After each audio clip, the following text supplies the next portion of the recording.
Hello दोस्तों, मैं Aryan Shukla, business adviser and founder online business workshop.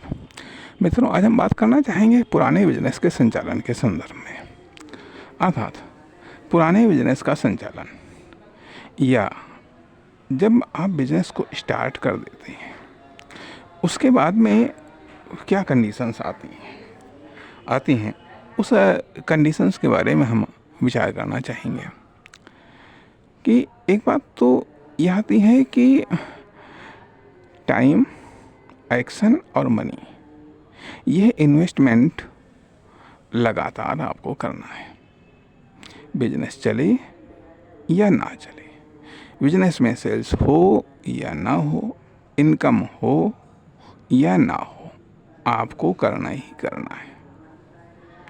Time का इन्वेस्टमेंट करना है, एक्शन का इन्वेस्टमेंट करना है और मनी का इन्वेस्टमेंट करना है, जिससे बिजनेस बढ़ता हुआ दिखना चाहिए, जिससे बिजनेस बढ़ता हुआ दिखना चाहिए।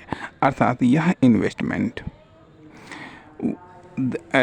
दैनिक या मासिक या वार्षिक कास्ट से अधिक होगा, अधिक होना चाहिए, अधिक होना चाहिए। चाहे इनकम हो या ना हो, सेल्स हो या ना हो, कोई फ़र्क नहीं पड़ता, लेकिन ये इन्वेस्टमेंट होना ही चाहिए। टाइम का इन्वेस्टमेंट होना चाहिए, एक्शन का इन्वेस्टमेंट होना चाहिए तथा मनी का इन्वेस्टमेंट होना चाहिए। अब यह हो कब नहीं पाता है, अब यह चीज़ अब किस में होना है ये आप तय करेंगे। यदि आपने स्टार्टिंग में ही सारे इन्वेस्टमेंट कर दिया था, जो कुछ बढ़ाना था वो आपने बढ़ा डाला, शुरुआत में ही आपने एक बिग अमाउंट से या बिग बिजनेस से आपने स्टार्ट किया है, अब आपके पास में न तो कोई खास इन्वेस्टमेंट के लिए मनी बचा है, टाइम है और एक्शन है। ठीक है, टाइम है, एक्शन है, लेकिन मनी नहीं बचा हुआ है। अब मनी या बहुत मामूली बचा हुआ है, ठीक है, तो वो मनी महीने, 2 महीने, 4 महीने के, क्योंकि आपको ये मालूम होना चाहिए कि बिजनेस स्ट्रगल करेगा और कब स्ट्रगल करने लगेगा ये भी पता नहीं है।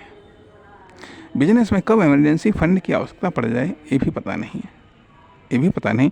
तो फिलहाल के लिए बिजनेस की एक नेचुरल ग्रोथ को या कंटिन्यू ग्रोथ को मेंटेन करने के लिए टाइम, एक्शन और मनी का इन्वेस्टमेंट करना ज़रूरी है।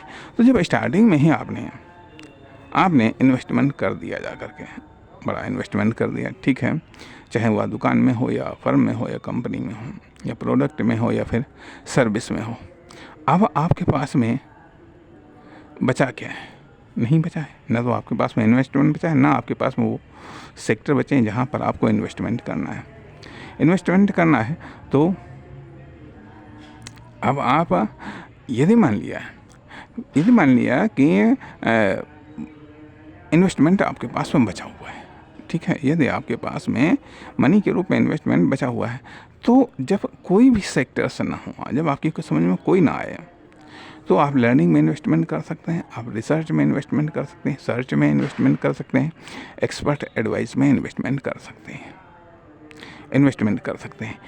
अब दूसरी चीज़ आती है कि जब आपका बिजनेस स्टार्ट कर दिया, उसके बाद में फिर बिजनेस चल रहा, चाहे वहाँ स्ट्रगल मूड में हो, किसी भी मूड में क्यों ना हो, लेकिन बिजनेस में प्रोग्रेस होनी चाहिए, प्रोग्रेस दिखनी चाहिए कितनी प्रोग्रेस हो रही है, भले ही थोड़ा थोड़ा।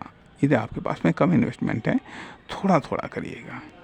आदमी को एक दिन में वो चेंजिंग नहीं दिखाई देगी, प्रोग्रेस नहीं दिखाई देगी, सप्ताह में दिखाई देगी, सप्ताह में नहीं दिखाई देगी, महीने में दिखाई देगी, महीने में नहीं दिखाई देगी, 3 महीने में दिखाई देगी, 6 महीने में दिखाई देगी, अरे साल भर में दिखाई देगी, लेकिन दिखनी चाहिए प्रोग्रेस।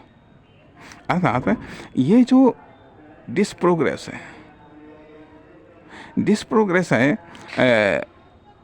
उससे ये ज़्यादा होना चाहिए, उससे ये ज़्यादा होना चाहिए, अर्थात कास्ट से ज़्यादा आपका इन्वेस्टमेंट होना चाहिए।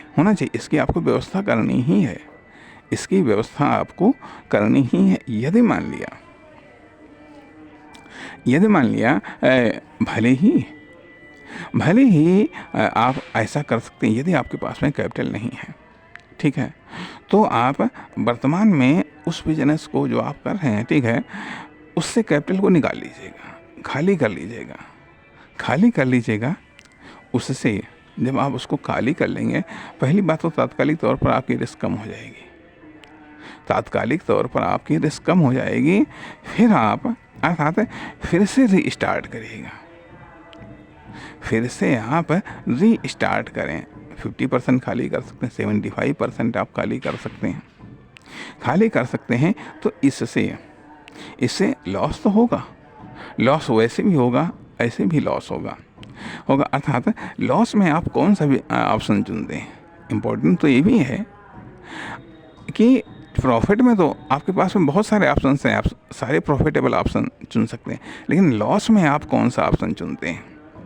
कहा भी जाता है कि सर्वनाशे समुत्पन्ने अर्थनाशे त्यजेत परिणिता। जहाँ पर सब कुछ सर्वनाश की स्थिति उपस्थित हो, वहाँ पर आधा नाश स्वीकार कर लेना समझदारी होती है। तो कहने का अर्थ यह कि लॉस में नुकसान के कौन से ऑप्शन आप चुनते हैं। तो इसलिए यह इन्वेस्टमेंट होना ही चाहिए। यदि यह इन्वेस्टमेंट आप नहीं करते हैं, आप न्यूट्रल हो जाएंगे। अर्थात न्यूट्रल गियर में बिजनेस चलता है। जब न्यूट्रल गियर में बिजनेस चलता है, तो न्यूट्रल गियर में बिजनेस चलने का अर्थ है कि चढ़ाई पर वो चढ़ नहीं पाता है, पर वहाँ से वो धीरे धीरे खिसकना शुरू हो जाता है। नहीं तो दूसरे आगे जाने वाले उसको पीछे खिसकाना शुरू कर देते हैं, साइड में करना शुरू कर देते हैं। यदि कोई गाड़ी या कोई वाहन रोड पर किसी का अवरोध बन गया है और वो खड़ा है, तो यदि संभव है तो उसको धीरे धीरे खिसकाना शुरू कर देते हैं, बिल्कुल किनारे कर देते हैं। उसी तरीके से यदि आप जीवन में रिस्क नहीं ले सकते हैं, चैलेंज नहीं ले सकते हैं, तो धीरे धीरे आपको किनारे कर दिया जाएगा। ये भी संभव है। इकोनॉमिक्स का नियम कि बुरी मुद्रा अच्छी मुद्रा को चलन से बाहर कर देती है, ये भी सही है। लेकिन ये भी सही है कि ये अच्छी चीज़ें बुरी चीज़ों को भी चलन से बाहर कर देती हैं। नियम दोनों लागू होते हैं कहीं कहीं पर।